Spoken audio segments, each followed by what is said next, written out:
नमो भगवते वासुदेवाय। ओम नमो भगवते वासुदेवाय। ओम नमो भगवते वासुदेवाय। कर्म का फल सबको भोगना पड़ता है। वो भगवान चाहे हो या महर्षि साधु संत या साधारण मानव भी हो, लेकिन कर्म का फल सबको भोगना पड़ता है। जो भगवान ने ही सृष्टि बनाए हैं, जो नियम खुद ही बनाए हैं, जो ये संसार को पालन कर रहे हैं, वो क्या ये कर्म के बंधन के अंदर में भी आते हैं? उनको भी क्या कर्म का फल भोगना पड़ता है? ये भगवान खुद ही ये संसार को आने से वो खुद ही उदाहरण दे के उसको समझाए हैं।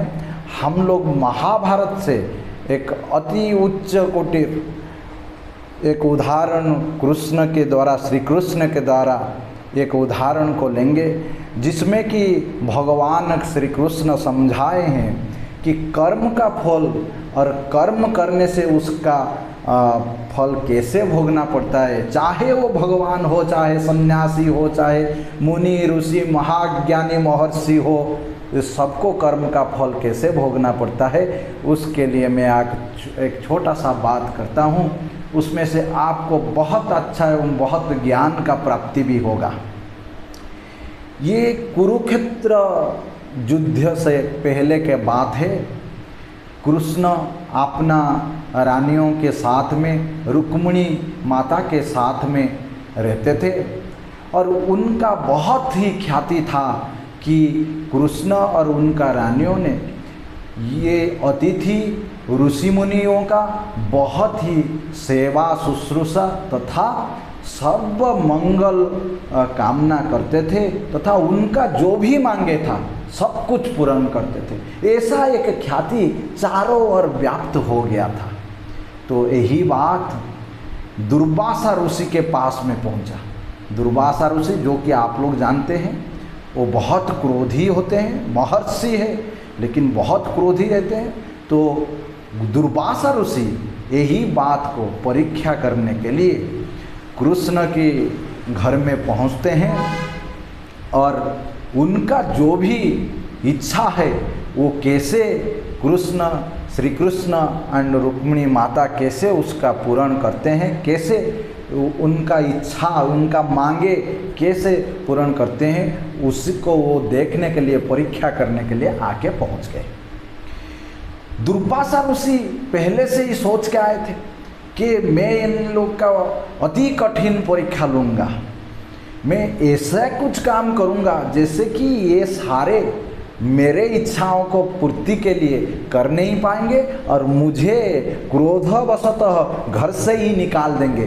तब जाके मैं देखूँगा कि ये जो ख्याति ये लोग को मिला है कि ये अच्छे गृहस्थ हैं, गृहस्थ का जो धर्म है वो पूरी निभाते हैं, उसका मैं परीक्षा करूँगा। तो दुर्वासा ऋषि जैसे ही आके पहुँच जाते हैं तो माता रुक्मिणी और श्री कृष्ण जितना हो पाए, जैसे सबसे अच्छा उनका सेवा का उपयोग किया जा सके, सब कुछ उनके लिए किए, उनका भक्ति किए, उनका सेवा किए, उनका जो भी मांगे था सब कुछ पूर्ण किए। किंतु परंतु दुर्वासा ऋषि, वो उनका जो व्यवहार था अत्यंत दुस्सह व्यवहार था। वो घर का सारे सामान, वो आसन पत्र सब फेंक दिए, ऐसे कि वो ऋषि का घर में जितना भी उनका खाने के लिए जितना सामान था या रसोई आदि करने के लिए जितना वस्तुएं थे सब कुछ तोड़ दिए, फेंक दिए। अन्न शेष में वो क्या किए, वो श्री कृष्ण और रुक्मिणी जी का जितना अलंकार था वो भी सारे नदियों में सब फेंक दिए। दुर्वासा ऋषि सोच रहे हैं मैं ऐसे करूँगा कि ये लोग मुझे क्रोधवशत जैसे सबका अंदर से मुझे बोल के निकाल देंगे। लेकिन रुक्मिणी मैया और श्री कृष्ण महाप्रभु सब कुछ सहने लगे, सब उनका इच्छा पूर्ण करने लगे। जितना अच्छा से उनका सेवा हो पाए, जितना सारे उनका मांगे था सब पूर्ण करने लगे। अब दुर्वासा ऋषि बोल रहे हैं मुझे यहाँ पे बैठने के लिए कुछ सही आसन का उपलब्ध नहीं हो रहा है, मैं कहाँ बैठूं? तो वो बोल रहे हैं मैं श्री कृष्ण जी के पीठ के ऊपर मैं बैठूं, तब जाके मैं खाना खाऊंगा। भगवान उसमें भी राजी हो जाते हैं, वो श्री कृष्ण जी के पीठ के ऊपर में बैठ कर खाना खाते हैं। उनका कोई जितना मांगे थे भगवान पूर्ण कर रहे हैं। अभी फिर दुर्वासा ऋषि बोल रहे हैं मुझे यहाँ पे घूमना है, एक रथ के ऊपर में बैठ के घूमना है, लेकिन रथ कोई घोड़ा खींचेगा नहीं। रथ कौन खींचेगा? ना रुक्मिणी रथ खींचेंगे और मैं बैठ के वहाँ घूमने लगूंगा। और उनका वो इच्छा भी माँ रुक्मिणी पूर्ण करते हैं। जितना कठिन से कठिनतर हो सकता है परीक्षा दुर्वासा ऋषि लेते हैं, परंतु श्री कृष्ण और रुक्मिणी मैया ये सारे इच्छाओं को भी पूर्ण कर रहे हैं। अभी दुर्वासा ऋषि बोल रहे हैं, ये सारे कर्मों के बाद दुर्वासा ऋषि बोल रहे हैं मुझे कुछ तेल चाहिए, एक कटोरे में तेल लाओ। माँ रुक्मिणी उनको तेल देते हैं, एक कटोरे में ला के तेल देते हैं। क्या करेंगे ऋषि? कुछ होगा, सोचे होंगे कुछ, तो दे रहे हैं, तेल दे रहे हैं। तो अभी दुर्वासा ऋषि बोल रहे हैं श्री कृष्ण तुम अपना दाएं पैर बाएं पैर के ऊपर में रख के जैसे तुम बंसी बजाते हो, जो पोजीशन में तुम बंसी बजाते हो, जो कि गोपियों के साथ बजा रहे थे, जैसे उसी पोजीशन में तुम खड़े रहो। भगवान के लिए बड़ा दुस्सह था। क्यों? ना रुक्मिणी जी उनका बहुत सारे रानी हैं और उनका भक्तों ने भगवान को इसी स्थिति में देखने के लिए सब समय में इच्छा प्रकट कर रहे थे कि भगवान गोपियों के साथ में, राधा जी के साथ में, जैसे ही एक पैर के ऊपर में और एक पैर दाहिने पैर बाएं पैर के ऊपर में रख के बंसी वादन करते हैं, वो वैसे और कभी किसी के आगे में भी नहीं किए हैं। रुक्मिणी भी बहुत समय से ये आग्रह किए थे, ये इच्छा प्रकट किए थे, परंतु भगवान ये तो उनके लिए रिजर्व रखे हैं, तो ये ऐसा कभी नहीं किए थे। परंतु भगवान दुर्वासा आज परीक्षा लेने आ रहे हैं कि ये इच्छा भी मेरा पूर्ण हो रहा कि नहीं। तो भगवान को उनका सेवा इच्छा पूर्ण करने के लिए उसी स्थिति में भगवान खड़े होते हैं, दाहिने पैर बाएं पैर के ऊपर में खड़े रहते हैं और बंसी वादन कर रहे हैं। हम लोग ये सनातन धर्म में, हिंदू धर्म में मानते हैं कि दाएं पैर बाएं पैर के ऊपर में ही रहना चाहिए, तो उसको हम लोग पवित्र शुभ मानते हैं। बाएं पैर दाहिने पैर के ऊपर में नहीं, उसी को अशुभ मानते हैं। और भगवान भी ऐसे हर टाइम में भगवान का कोई भी मूर्ति, कोई भी फोटो, और भगवान का जिस स्थिति में कभी आप श्री कृष्ण जी को देखिए, वो दाएं पैर बाएं पैर के ऊपर में खड़े रह के बंसी वादन करते हैं। तब अब श्री कृष्ण जी ऐसे खड़े रहे। तो अब भगवान दुर्वासा बोल रहे हैं रुक्मिणी मैया को कि ये जो कटोरे में तेल है, तुम श्री कृष्ण जी को ऊपर में वो तेल लगाओ।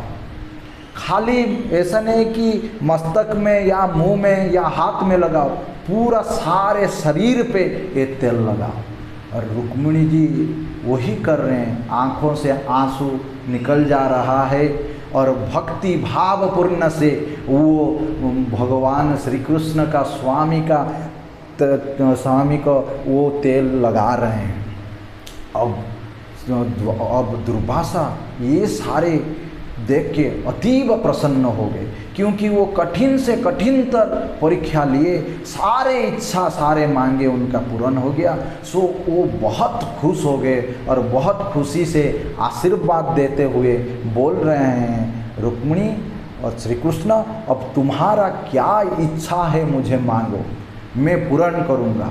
तो भगवान जी तो भगवान श्री कृष्ण तो कोई इच्छा प्रकट नहीं कर रहे हैं, तभी भी खुश होके दुर्वासा बोल रहे हैं, ये रुक्मिणी तुम श्री कृष्ण के ऊपर में जहाँ पे तेल लगाए हो, ये नश्वर, ये शरीर श्री कृष्ण का शरीर नश्वर हो गया, ये कभी नष्ट नहीं होगा, इसमें शस्त्र का या विष का कोई भी प्रभाव नहीं रहेगा, ये शरीर को मैं नश्वर बना दिया। ये सुनकर रुक्मिणी जी बहुत खुश हो जाते हैं कि ऐसे आशीर्वाद मिला, मेरे स्वामी मेरे भगवान को ऐसे आशीर्वाद मिलेगा, उनका शरीर नश्वर हो गया, कोई शस्त्र आघात कुछ नहीं कर सकता। तो अभी दुर्वासा चले जाते हैं। कथा यहाँ पर है कि भगवान इसके बाद में कई साल के बाद में जब अपना राज्य में बसवास करते हैं और कोई एक अपराह्न में भगवान थोड़ा टायर्ड हो गए हैं और वो विश्राम ले रहे हैं। लेकिन कैसे विश्राम ले रहे हैं ना, भगवान बाएं पैर दाहिने पैर के ऊपर में रख के थोड़ा सो गए हैं। बाएं पैर दाएं पैर के ऊपर में, जो कि भगवान कभी भी ऐसे परिस्थिति में, ऐसे स्टेट में नहीं रहते हैं, वो आज बाएं पैर दाहिने पैर के ऊपर में रख के विश्राम ले रहे हैं।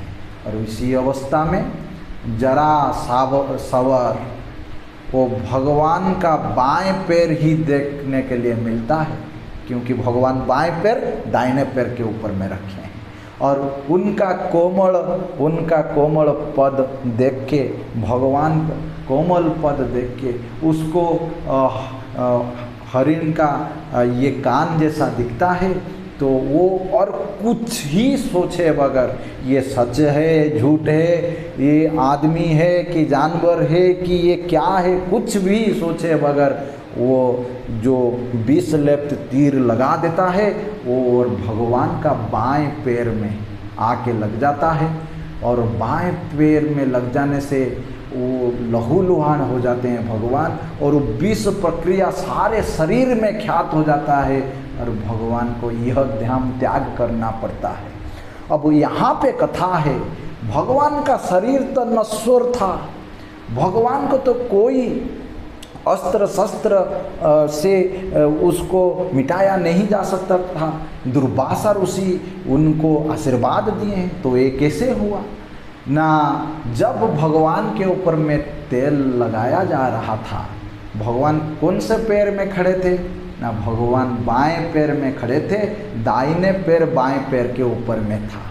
तो रुक्मिणी तो सब शरीर में तेल लगाए, लेकिन बाएं पैर नहीं लगा पाए, क्योंकि भगवान उसमें खड़े थे।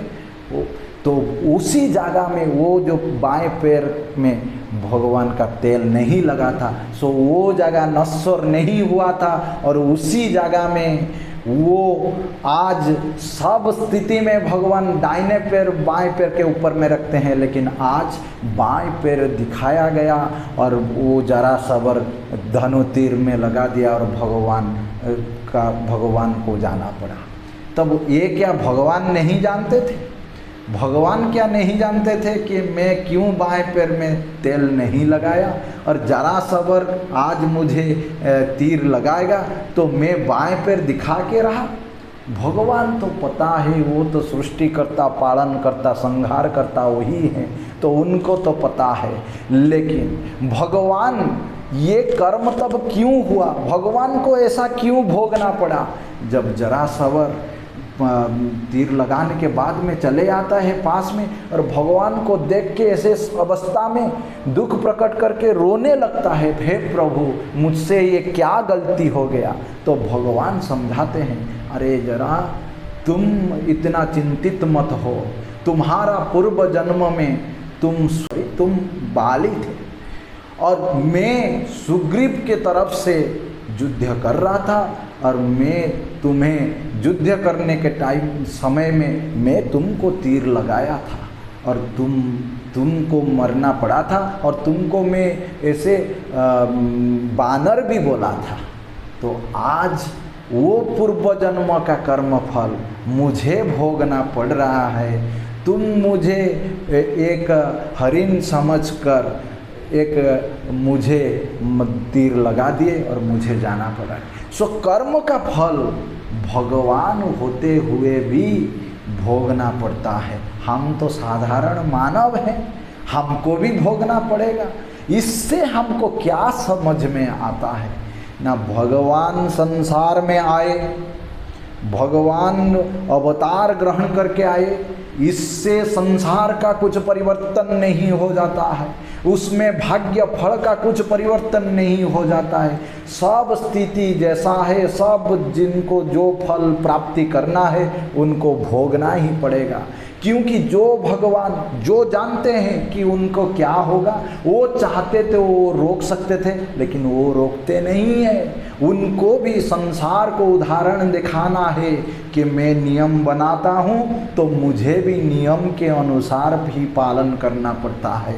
तो इसीलिए भगवान का आने जाने से संसार में कुछ बहुत परिवर्तन नहीं हो जाता, कर्म फल सबको भोगना पड़ता है। परंतु भगवान आने से सब कुछ जो भगवान को समझते हैं, जो उनका ज्ञान प्राप्ति करते हैं, जो उनका साथ में रहते हैं, वो सब उनको सब दिखाई देता है कि क्या हो रहा है, क्या होने जा रहा है, सब दिखाई देता है। तो वो रोकते नहीं है, वो टोकते नहीं है। Let the things to be gone, जो हो रहा है उससे होने दीजिए, जो होना है वो तो होगा, वो तो सब भगवान का इच्छा है, मैं क्यों चिंता करूं, ये तो कर्म का फल है, भोगना ही पड़ेगा, तो उसको प्रोटेस्ट क्यों करूं, क्यों चिंता करूं, प्रतिरोध करूंगा तो दुख आएगा।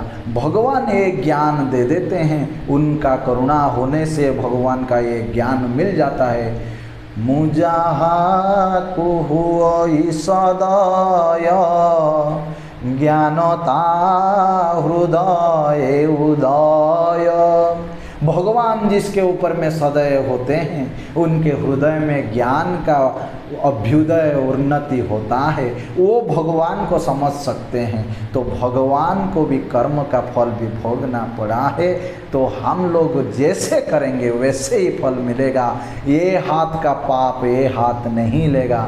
इसीलिए भगवान का कर्म करते रहिए, भगवान का चिंतन करते रहिए। जय जगन्नाथ। ओम नमो भगवते वासुदेवाय।